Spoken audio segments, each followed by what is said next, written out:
Hey, She Slayers, this is a special sample cut from this week's episode. If you find this interesting, be sure to make time to go listen to the entire episode released this past Sunday. And please be sure to help a girl out and follow or subscribe to this podcast.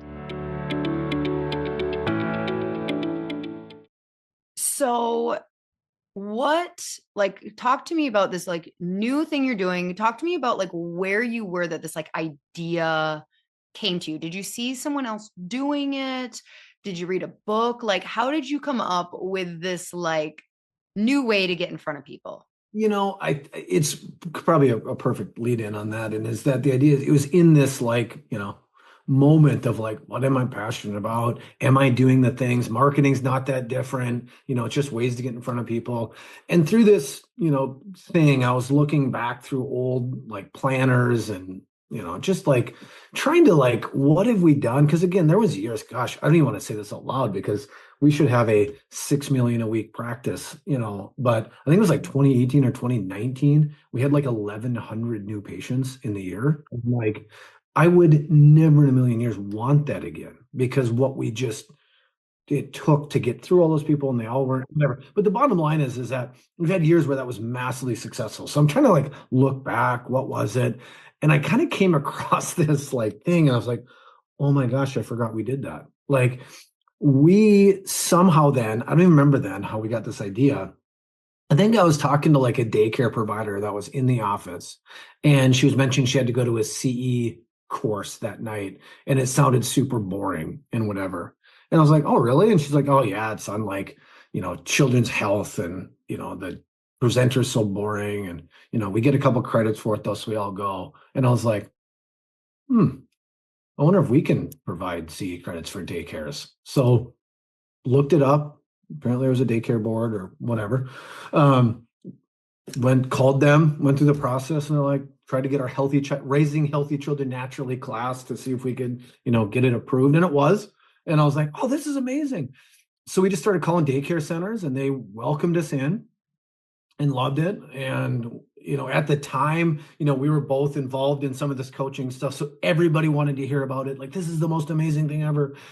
The problem is that they were not ideal patients, right? It was a Well, lot yeah, like yeah. it was a lot of like 19-year-old college girls that are working there. So it was like the classes were amazing. And it's almost like the reliance is that they're going to be passionate about this message and give it to A the parent. parent. Yeah, yeah. And that didn't happen. As bad as I say it was, I still probably have a few of those daycare providers that Right. 15 years later are still patients. So it's like, it's not bad. It just wasn't this huge thing, right? Right. So because it wasn't a huge thing and it Yeah, took because there was a hurdle, there was a person in between you and the potential new patient. yes. And it was like the hope was maybe we can get in front of the parents. If you like this, maybe we can do it for the parents. It didn't really work out. It was a huge lift. It never had a whole lot of success. So after a while, we just kind of buried it, and then so many people asked me about it that I got so sick of talking about it. I was just like, I just like buried this whole thing, put 6 feet of dirt over it. Didn't want to think about it again. But anyways, when I was going through this planner, I read something about this event we had, then, and I was like, man, that was really great in a way, but not great. Um, at the same time that happened, I had a dentist that's a patient come in, mention something about continuing ed class that weekend, and it was like, whoa, like, is that like neurons, that picture of neurons coming together? I was like, what if we rebirth this idea, but for like dentists, dental hygienists, dentist assistants, they're by far like a category of amazing patients. They have like a ton of disposable income. Like I think hygienists make like between 80 and 100 a year, depending where you're at. They all work like 6 hours a week. So they can get in to the office, right? And it was like, I wonder if we could do something like that. This wasn't a program. This wasn't anything. This is like just for Strive. Let's see if we can do it. Unfortunately, and as you could probably imagine, the dental board is a little more organized than the daycare board, a little bit more degrees and involvement and whatever. They're like, we're not just gonna let you let come. some random But guy. I'm a doctor too. Yeah, not the case. So it was this incredibly long process. Didn't think it was actually going anywhere because I didn't hear anything. And you like, is this the National Dental Board or your This was just state? our state one. This was just Okay. our, Oh yeah. yeah, because CEs are state Yeah, dependent. state Yeah. Okay. system, yeah. So, but anyways, we heard back and we're like, they're like, yes, this sounds great, actually. We put in there a bunch. I learned a bunch from dentists. So while this process we're getting approved, I have a couple of friends who are dentists and patients who are dentists, and I talk to them like, what are you seeing? Would this be valuable? So because I Okay. had, So were you kind of doing like market like if oh, we came in and talked 100%. about this, would that be interesting? Yes. And I was like, what are you facing? What are you seeing? And basically they're having a lot of hygienists and assistants are having to early retire from like, they called it carpal tunnel, but it's probably thoracic outlet of like working on arms Mm. all day. And I'm like, oh my gosh, that's what we do every day. And I'm like, what do you pay for credits? Like, how does that work in your profession? Yep. Do you have to pay for them? Whatever. And they do. And they're like, some have to be in person, some can be online. Okay. So I'm just kind of gathering all of this like data. And finally, when I like put it all together, talking with people, I like brought it back to these people. I'm like, okay, if we did this, if we came in on your training time and did a CE course for your office on these topics, A, would that be valuable? And all this kind of stuff, like 100%, right? You're gonna So come to us. yeah. So they're like, yes, absolutely. So finally, when this got approved, and again, like any good idea, this was not well planned out. This was not like I'm I so knew. glad to hear you say that. Yeah, I think yeah. so many people like look at people launching stuff and they're like, man, I bet you they had their ducks in I a bet every row answer was figured out. before they started that. Yeah.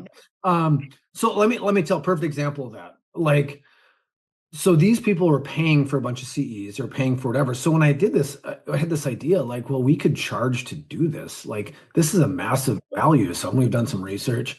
Um, so I brought that back to the dentist. I'm like, what if we price anchored this at, you know, $700, and we said, hey, for the first 10 offices, or did some urgency, or did because you're a friend, whatever, it was $250, for us to come in there. They're like, oh my gosh, it'd be so worth it, right? I'm like, oh, cool. So we can actually get paid to go in there and deliver like a talk. The talk is about chiropractic that we Yeah, would because you're talking about thoracic outlet syndrome. Like, yeah, talking about all the stuff that these hygienists and dentists face, that they would yeah, become new patients. and probably disc. Oh my And like they're talking to people all day, like they might actually become referral sources to us. So like all this was like, oh, this is amazing. What I didn't even realize at the time that I did it, that I like wish I knew this beforehand. And not that it would have mattered, but it would have made me sound way smarter. That when we charged to come do it, what that did was it completely changed the power dynamic. We weren't begging to come in there. We weren't offering a free lunch. We weren't like, oh God, they're going to sell us on chiropractic. This is going to be pointless. They're coming in to do this free workshop and they're going to try to take all our credit cards and all this kind of stuff, which we were. But what it did is it changed the whole power dynamic to like, they're coming in to teach us. They're God. the experts. We're paying them to come in to where like they're getting food and asking what I want. The whole power dynamic shifted because we are charging like that you're paying us to show up. So like in something that I looked at it like, whoa, this ROI is great because we're like charging on the front end and the back and collecting new patients. The back end did way more than that. And it changed the whole power dynamic to where like now we're like experts that are being paid to come in there to teach, their staff. So the whole thing just like went crazy. Like it was awesome.